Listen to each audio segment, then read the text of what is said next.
Kitab Kejadian pasal 44 ayat 1 sampai dengan 17. Piala Yusuf hilang dan didapati.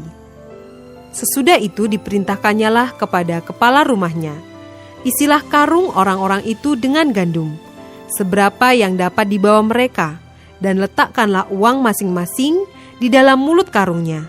Dan pialaku, piala perak itu, taruhlah di dalam mulut karung anak yang bungsu, serta uang pembayar gandumnya juga. Maka diperbuatnyalah seperti yang dikatakan Yusuf. Ketika paginya hari terang tanah, orang melepas mereka beserta keledai mereka.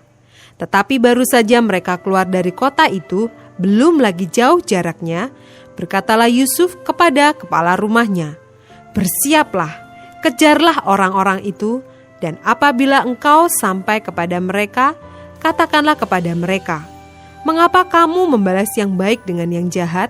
Bukankah ini piala yang dipakai tuanku untuk minum dan yang biasa dipakainya untuk menelaah? Kamu berbuat jahat dengan melakukan yang demikian." Ketika sampai kepada mereka, diberitakannyalah kepada mereka perkataan Yusuf itu. Jawab mereka kepadanya, "Mengapa tuanku mengatakan perkataan yang demikian? Jauhlah daripada hamba-hambamu ini untuk berbuat begitu. Bukankah uang yang kami dapati di dalam mulut karung kami telah kami bawa kembali kepadamu dari tanah Kanaan? Masakan kami mencuri emas atau perak dari rumah tuanmu? Pada siapa dari hamba-hambamu ini kedapatan piala itu, biarlah ia mati. Juga kami ini akan menjadi budak tuanku."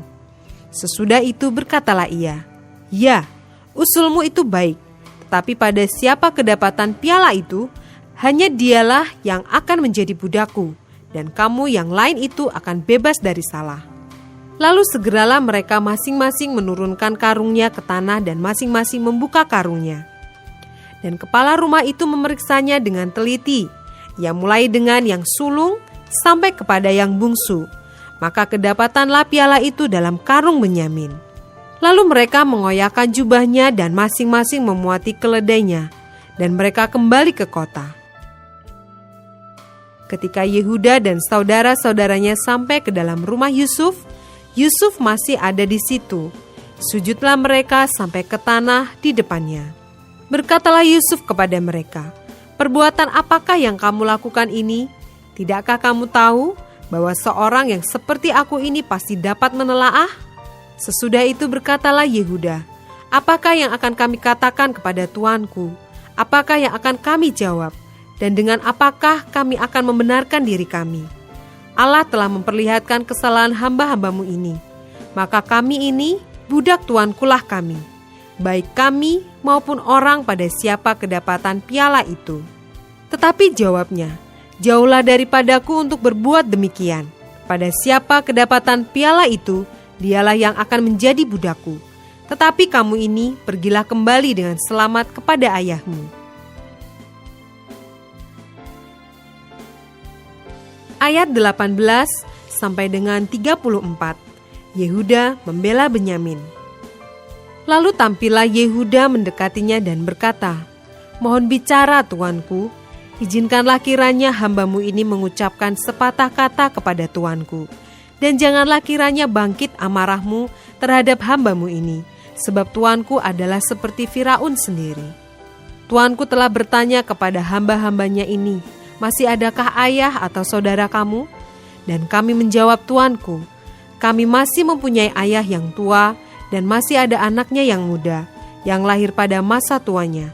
Kakaknya telah mati, hanya dia sendirilah yang tinggal dari mereka yang seibu. Sebab itu ayahnya sangat mengasihi dia.' Lalu tuanku berkata kepada hamba-hambamu ini, 'Bawalah dia kemari kepadaku, supaya mataku memandang dia.' Tetapi jawab kami kepada tuanku, 'Anak itu tidak akan meninggalkan ayahnya, sebab jika ia meninggalkan ayahnya, tentulah ayah ini mati.' Kemudian tuanku berkata kepada hamba-hambamu ini, 'Jika adikmu yang bungsu itu tidak datang kemari bersama-sama dengan kamu, kamu tidak boleh melihat mukaku lagi.' Setelah kami kembali kepada hambamu, ayahku, maka kami memberitahukan kepadanya perkataan tuanku itu. Kemudian ayah kami berkata, 'Kembalilah kamu membeli sedikit bahan makanan bagi kita.' Tetapi jawab kami, kami tidak dapat pergi ke sana. Jika adik kami yang bungsu bersama-sama dengan kami, barulah kami akan pergi ke sana. Sebab kami tidak boleh melihat muka orang itu apabila adik kami yang bungsu tidak bersama-sama dengan kami. Kemudian berkatalah hamba-Mu ayah kami kepada kami, kamu tahu bahwa istriku telah melahirkan 2 orang anak bagiku, yang seorang telah pergi daripadaku, dan aku telah berkata, tentulah ia diterkam oleh binatang buas, dan sampai sekarang aku tidak melihat dia kembali. Jika anak ini kamu ambil pula daripadaku, dan ia ditimpa kecelakaan, maka tentulah kamu akan menyebabkan aku yang ubanan ini turun ke dunia orang mati karena nasib celaka. Maka sekarang apabila aku datang kepada hamba-Mu ayahku dan tidak ada bersama-sama dengan kami anak itu, padahal ayahku tidak dapat hidup tanpa dia, tentulah akan terjadi apabila dilihatnya anak itu tidak ada, bahwa ia akan mati, dan hamba-hamba-Mu ini akan menyebabkan hamba-Mu ayah kami yang ubanan itu turun ke dunia orang mati karena duka cita. Tetapi hamba-Mu ini telah menanggung anak itu terhadap ayahku dengan perkataan, jika aku tidak membawanya kembali kepada bapa, maka akulah yang berdosa kepada bapa untuk selama-lamanya. Oleh sebab itu, baiklah hamba-Mu ini tinggal menjadi budak tuanku menggantikan anak itu, dan biarlah anak itu pulang bersama-sama dengan saudara-saudaranya. Sebab, masakan aku pulang kepada ayahku, apabila anak itu tidak bersama-sama dengan aku tidak akan sanggup melihat nasib celaka yang akan menimpa ayahku.